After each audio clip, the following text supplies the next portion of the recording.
এখানে এখানে আরেকটা কথা বলা উচিত, সেটা হচ্ছে যে এর সর্বোচ্চ বাতাসের গতিবেগ 266 কিলোমিটার পার আওয়ার, সেটা পর্যন্ত এটা উইথস্ট্যান্ড করতে পারে, কারণ এর থেকে বেশি গতিবেগ পৃথিবীতে এখনো পর্যন্ত রেকর্ডেড হয়নি।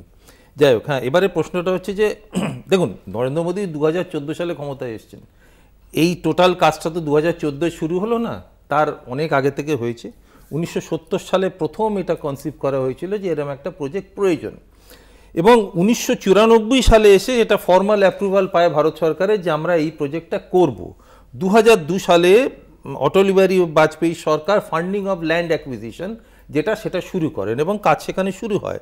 2005 থেকে 2009-এর মধ্যে মাল্টিপল পয়েন্টে কিন্তু ওপেনিং হয়েছিল, এবং 2014 এই সময় কিন্তু টোটাল এই 272 কিলোমিটার রেলপথটার মধ্যে কিন্তু 160 কিলোমিটার কমপ্লিট হয়েছিল। বাদ বাকিটা গত 11 বছরে নরেন্দ্র মোদী সরকারের সময় হয়েছে।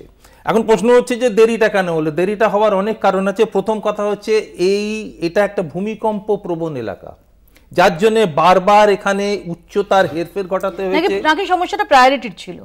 না, প্রায়োরিটি না, এটা প্রায়োরিটির মধ্যে অবশ্যই ছিল, কিন্তু কথা হচ্ছে এর খরচাটা এত বেশি ছিল, যার জন্য সবসময় যে এটাকে প্রায়োরিটির মধ্যে রাখতে পারা গেছে তা নয়, 1 নম্বর। আর 2 নম্বর হচ্ছে বিভিন্ন কারণ ছিল, কারণ উগ্রপন্থা একটা ব্যাপার ছিল, এবং প্রাকৃতিক পরিবেশকে জয় করে এই কাজটাকে করা আজকে আমাদের কাছে অনেক সোজা লাগছে, কিন্তু আজ থেকে 30-40 বছর আগে এই কাজটা যেরমভাবে করতে হয়েছে সেটা আমরা আজকের দিনে দাঁড়িয়ে কল্পনা করতে পারি না।